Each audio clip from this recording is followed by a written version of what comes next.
I'm about to take you guys through a wild CELPIP reading part 4 test that I saw, and this is very intense. What I'm going to do is I'm going to go over everything. We're going to discuss the answers too, but I'm also going to give you a chance to get the answers.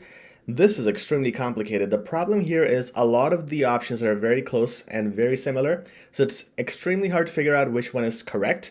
The vocabulary level here is very high, very advanced, and the thing is, it reflects the real exam. So the difficulty you will see here is something you can expect in the real situation. So let's see how you do here, because it's part 4, the hardest part among all modules, or among all parts in the reading section. So here is your passage, okay? I'm gonna give you guys a chance to pause the video, take a screenshot, so you can attempt it yourself, okay? Take a few seconds, or just pause it. And I'm gonna scroll down here as well, just a little bit more here. Okay, and then these are your questions.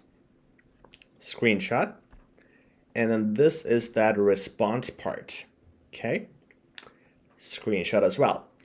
So let's get started. Now I'm going to go over this and I'm going to tell you how I would answer the questions. And once we discuss the options, you'll be pretty surprised how terribly hard this one is. But this is something we should work on, okay? So I'm going to skim through real quick. When I'm looking at this, I'm looking at Jonathan Masters.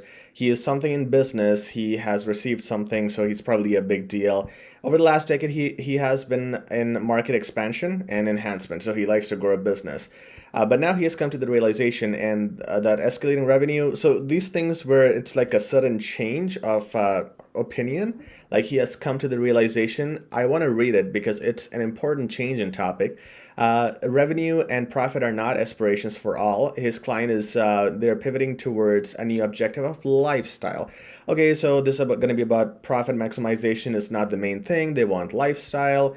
All right, then this lady is being introduced. Alice is whatever, and she has a different approach probably because this is about part 4, opposite viewpoints. She's apprehensive about recommending a strategy that doesn't expand, so she probably wants to expand.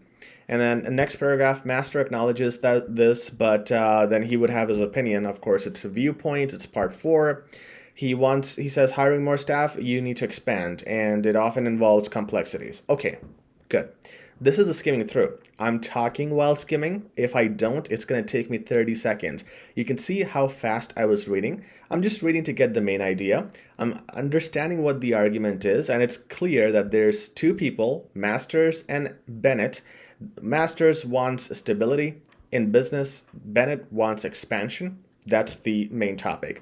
I can also, by doing this, know which paragraph contains what information. So this is more about Masters' past. This is about him changing his viewpoint now.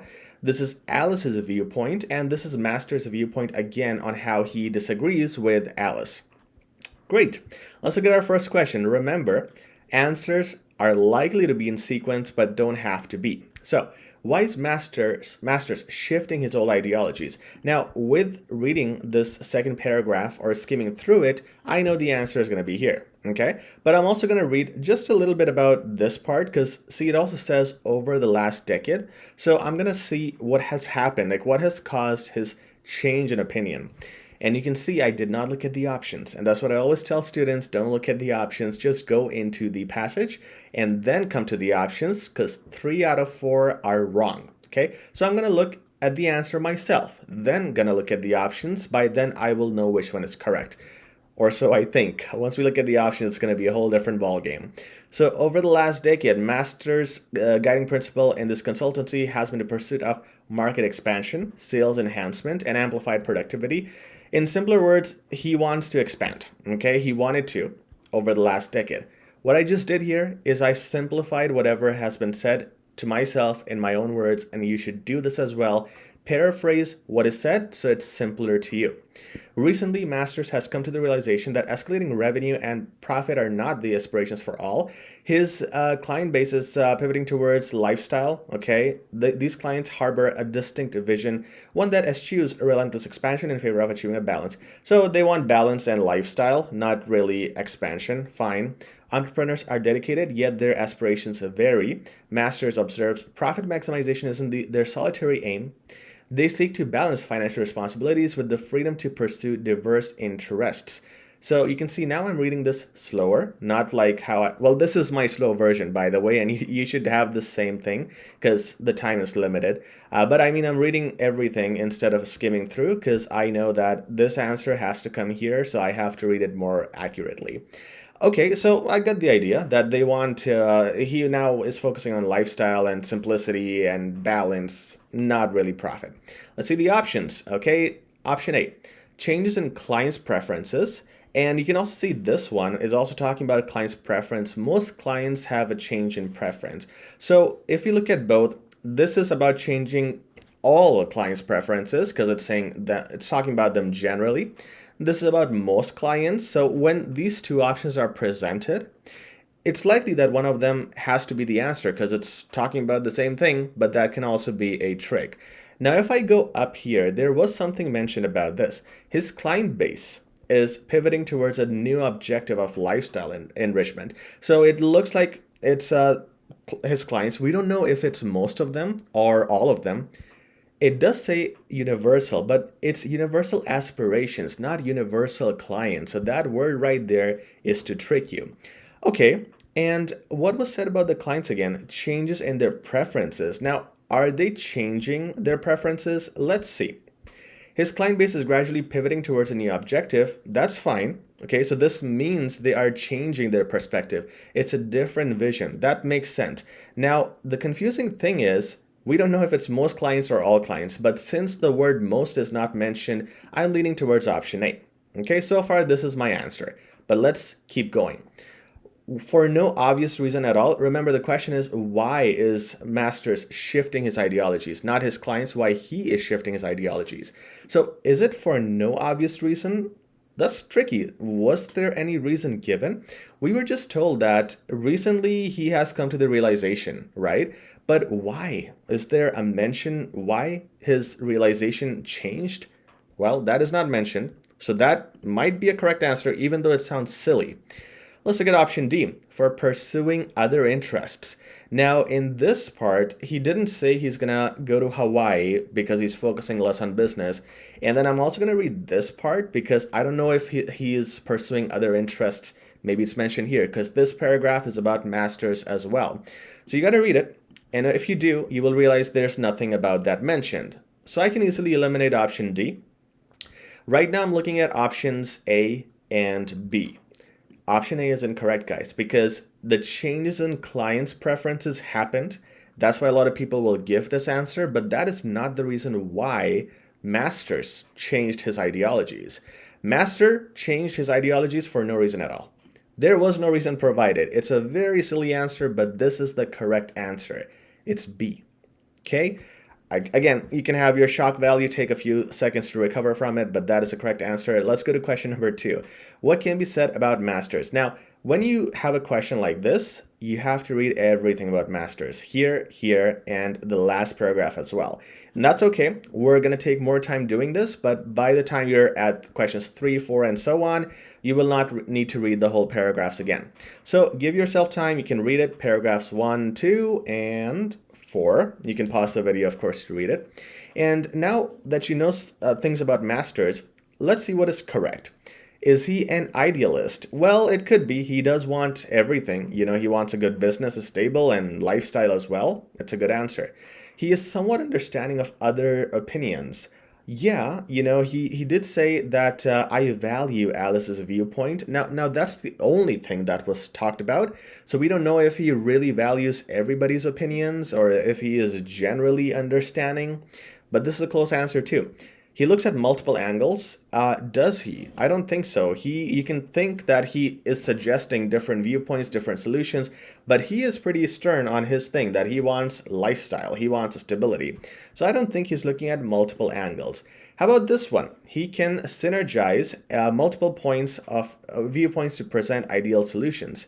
Synergize is coming up with a third option if the first two are not working. So you gotta have good vocabulary to get these kind of understanding. Now, in this last part, he did say that there could be a third solution, and that would be flexibility. If you have flexibility, you have another direction you can have. You can read this part, and that would make you feel like he can synergize and use multiple viewpoints to present the ideal solutions. And this is a close answer. This is a close answer, and A is a close answer. Guess what? The answer is A.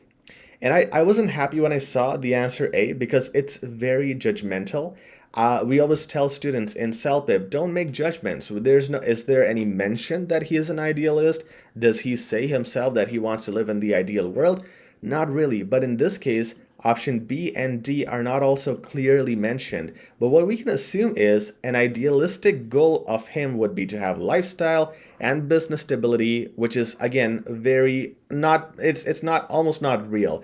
So it is something that an idealist would think, and that is what makes him an idealist, and that makes this answer correct, option A. Let's go to question number 3. So masters is, and then you have 4 options. Again, you would have to look at paragraphs 1, 2, and 4 to know more about masters. Now, you can read it again, you can pause the video, but let's see the things that are being said. Is looking to become financially stable. There's no mention about this. We should eliminate this right away. We don't know about his financial position. We know about his aims about the company and the business. A bit lazy to take on more responsibilities. There was no mention of him being lazy. In fact, he works at this he works at Strategic Business Dynamics. He's a working professional, and there was no mention of him being lazy or not lazy. He's open to change. I don't think so. You could say that, he says he values Alice's viewpoint, and a lot of people would think that, that means he's probably open to discussing, but he at the end was still not changing his viewpoints. So not C. What about D? Looking to find a balance between his and Alice's views. This is good. He did say he's understanding of Alice's viewpoint, and he says he acknowledges that perspective, and in trying to find the balance, he came up with another point, right? So we could also say that that is the correct answer. Well, the answer is, ladies and gentlemen, it's very tricky, but he is a bit lazy to take on more responsibilities. It's option B, because for everything else, I'm assuming, but for option B, I can actually show you where he is lazy, or kind of lazy. It at least shows that he is that way. For instance, hiring more full-time necessitates expanding to accommodate benefits or additional equipment. Often it involves leasing more space, which adds financial strains. Then he says some entrepreneurs prefer to avoid these complexities. From this, we can tell that he wants to avoid doing more work. Most likely, again, it's not mentioned. It's something we're interpreting from the way he is talking. So he is talking about having more complexities. He again talked about lifestyle, and we should not, he's always negative about more work, more expansion, more money, more work. It's too complex to him. So we could assume or interpret that he's a bit lazy to take on more responsibilities. Insane, but at least I can show you where the answer is coming from, and that's what we should do. If you can prove it, that option wins. Now, next one, Bennett is, for Bennett, you got to read this paragraph. Okay, so once you read it, come back down here. Bennett is well prepared against potential downturns. We don't know if she is, but she is definitely thinking about it. Concerned about potential downturns, she is concerned. She was saying, let's make more profits. Here you go. She says, I'm apprehensive, so this is her concern. She's worried about recommending a strategy that doesn't prioritize expansion. In our unpredictable economic climate, maintaining a focus on profit is crucial to buffer against financial downturns. So she is concerned about making profits against downturns, which means that this option is a pretty healthy one. She's concerned about potential downturns. Is apprehensive, now this is the word that was mentioned, about maintaining profits during downturns, which means she would think that we might not be able to make profit. But that was not mentioned. Again, close option, but you got to see if you can prove it. Did she say we're concerned about making profits? No, she's saying we should maintain a focus on profit during the downturns. Not exactly the same thing. Last option, she's supposed to develop the best strategy against downturns. This was not mentioned, right? But this is the answer. Why? Because guess what? There's a hidden idea here. She's a strategist working with masters at the Strategic Business Dynamics place or a company, whatever it is. So guess what? She is responsible for developing the right strategy for the company. And one of those things is looking at financial downturns. Now in this option, it mentions against downturns, which is one of the many things that she's responsible for. But She is supposed to develop a strategy because guess what? She is a strategist. Crazy, right? Well, let's look at question number 5. Which of the following are common grounds for both parties? Again, at this point, you would have read everything, and that's the idea. Now we can answer the last question. Are they gonna find common grounds on a healthy balance? You listen to me, I listen to you. Maybe smoother ways to expand. Maybe that master's guy was not really on expansion, but maybe he would like a smoother way for that. Preparation for downturns. Masters didn't say anything about downturns, so there's no common ground for that. Being flexible. Masters talked about this, not Alice. Okay, so we're looking at a healthy balance and smoother ways to expand. In this case, the answer is B. Smoother ways to expand, because a healthy balance, there would be a combination of we accept these points and these points. It would be really a mixture of the entire discussion, which hasn't happened. But smoother ways to expand would be something that was mentioned here. So at the end he said, contrarily, I believe flexibility is key. So he was talking about we could go in any direction we need. Entrepreneurship should not be the main focus, but he didn't say we should not take that direction. He just said we should be flexible with it, which is synonymous to saying we should be smoother with the way we take it. We shouldn't be aggressive towards it. Again, it's not mentioned, it's smoother, but we are interpreting that from the way he said that he would accept a third solution. So that's it, guys. That was the last answer. And again, very close answers, crazy level of difficulty, but you can expect stuff like this in the exam. And here's the next part, which we're not going to cover in this video. The answers you saw were already discussed, so don't worry. These are the next questions, 6 to 10. Try to answer them yourself. This video is here. You can pause it, go back, check it out. I'm going to zoom it. You can take a screenshot. Put your answers in the comments. I will respond to every comment, and I'll tell you the correct answers. To do that, try this assignment, and let's see what you get. If you want more practice tests, if you want more advice on CELPIP, subscribe, like, and share, and we'll be uploading some great content for you all. Thank you and take care.